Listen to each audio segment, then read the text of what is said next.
It is the summer of 1999. The 129-year-old Cape Hatteras Lighthouse is sliding along a steel track. It inches forward just 5 feet before the hydraulic rams stop and reset to prepare for the next push. Just listen to this massive weight moving. Every tiny tilt and vibration is being closely monitored by 60 different sensors. This is an incredibly fragile, unreinforced masonry structure. One wrong move or one uneven shift and the tower will crack into pieces. So, how do you even begin to lift America's tallest brick lighthouse? To understand why engineers took such a massive risk, we have to look back to 1870. When the Cape Hatteras Lighthouse was first constructed, it stood a comfortable 1,500 feet away from the water. It was perfectly safe, but the coast of North Carolina is a highly dynamic environment. Over the next century, aggressive shoreline erosion dramatically ate away at the beach. Every major storm and hurricane pulled more sand out to sea, steadily shrinking the barrier between the tower and the Atlantic. Just listen to the relentless power that was constantly tearing at the coast. By the late 1980s, the ocean had crept to within 120 feet of the base. The threat was impossible to ignore.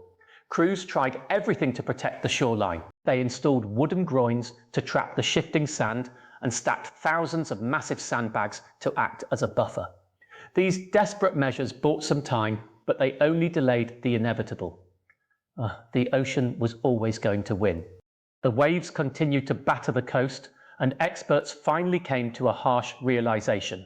The lighthouse's survival could no longer be guaranteed in its original spot. If it stayed, America's tallest brick lighthouse would eventually collapse into the sea. The proposed solution was to pick up the entire tower and roll it inland. But that idea immediately sparked a fierce public debate. Critics argued that moving a massive, fragile brick structure was far too expensive and incredibly dangerous.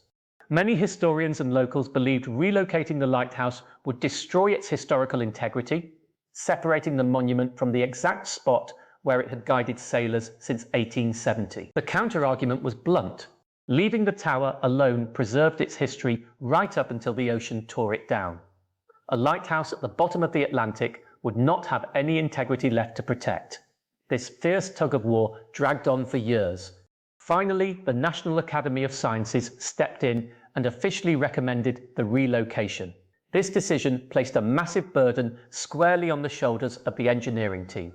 They had to prove to the entire country that they could successfully transport one of America's most recognizable brick structures without cracking it. In 1999, Congress finally allocated $12 million for the project. The engineers officially had the green light. They had won the debate, but now came the terrifying part. They actually had to figure out how to lift a 4,800-ton brick tower into the air. To get under a 4,800-ton brick cylinder, workers had to painstakingly excavate the original 1870 pine timber foundation. They could not just dig out the base all at once, or the tower would instantly topple. Instead, they dug by hand in small, isolated sections to prevent the sandy soil from collapsing.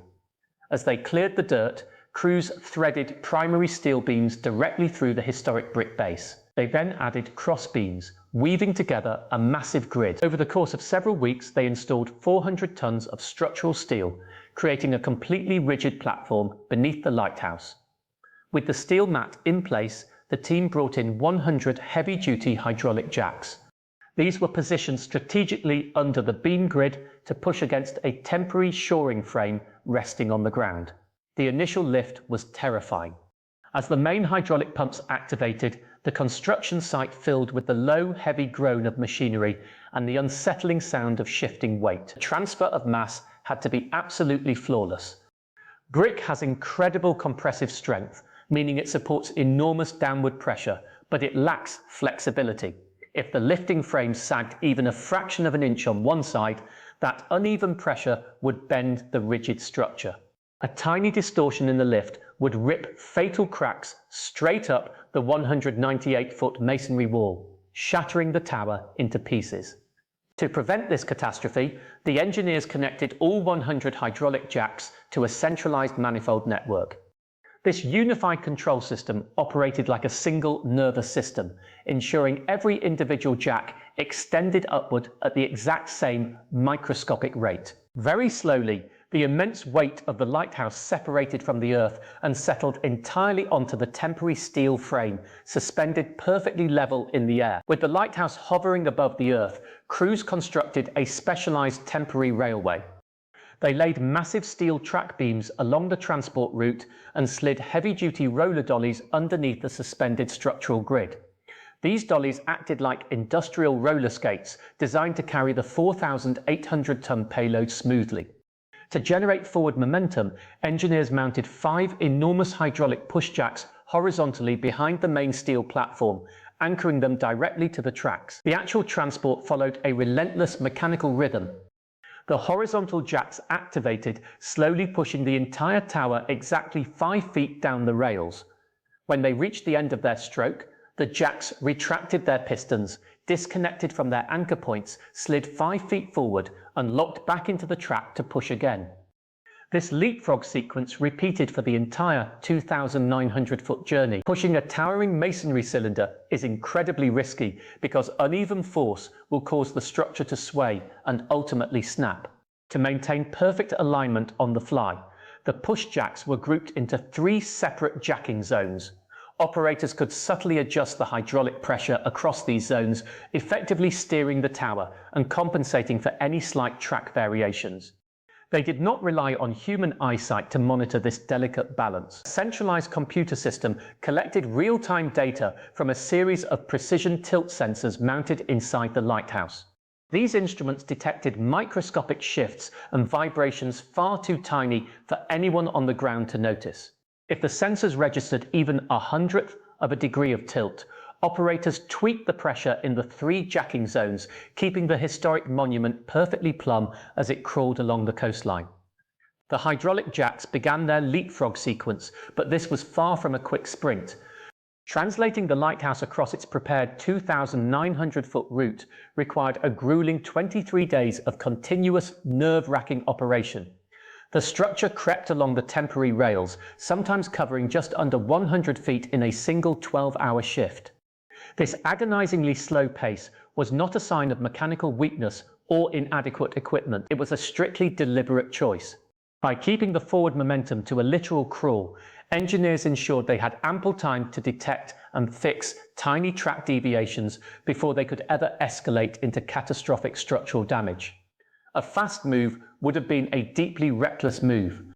However, spending over 3 weeks suspended on a rolling steel platform left the historic monument highly vulnerable to the outside elements. The engineering team had to continuously monitor unpredictable coastal weather patterns. Howling offshore winds constantly battered against the massive exposed brick cylinder, threatening to introduce dangerous aerodynamic sway to the top-heavy payload. The threat from below was just as severe as the sky. The temporary steel railway rested directly on beach sand, which is notoriously unstable and prone to shifting. Crews had to vigilantly watch for sudden ground settlement beneath the immense 4,800-ton weight of the lighthouse. If a passing storm brought heavy rainfall or shifting coastal water tables softened the earth under the track beams, the steel rails could subtly dip. A localized settlement of just a fraction of an inch would instantly compromise the precise hydraulic balance, keeping the delicate masonry intact. By inching forward day after day, the engineering crew carefully navigated these relentless environmental hazards, sacrificing speed to guarantee the tower survived the journey. After 23 days of crawling along the coast, the Cape Hatteras Lighthouse finally reached its destination 2,900 feet inland. This specific location was not chosen at random. It placed the tower exactly 1,500 feet from the shoreline, restoring the precise relative distance it stood from the ocean when it was first built in 1870. Getting there was only half the battle. The tower now had to be safely transferred off its temporary steel transport frame and onto a newly poured concrete and masonry foundation. The unified jacking system was reversed. Engineers painstakingly bled the pressure from the hydraulic rams, lowering the 4,800-ton structure millimetre by millimetre. One uneven valve release could still crack the brickwork at the last possible second. To maintain the historical integrity of the site, the lighthouse did not make this journey alone. The surrounding principal keeper quarters and outbuildings were also lifted and moved to recreate the exact footprint of the original light station. With the complex safely resting on its new foundations, the monumental engineering feat was complete. But this massive undertaking sparks a deeper question about preservation. If a historic landmark is completely uprooted and relocated to save it from the sea, does it retain its original soul, or does it become something entirely new? The lighthouse no longer stands on its original 1870 patch of dirt, yet it only survives today because engineers were brave enough to move it. Those unbroken brick walls prove that historic preservation sometimes requires dramatic physical change. Thank you for watching, and let us know your thoughts on this rescue in the comments. If you love discovering how monumental engineering saves our history, subscribe to Industrial Empire.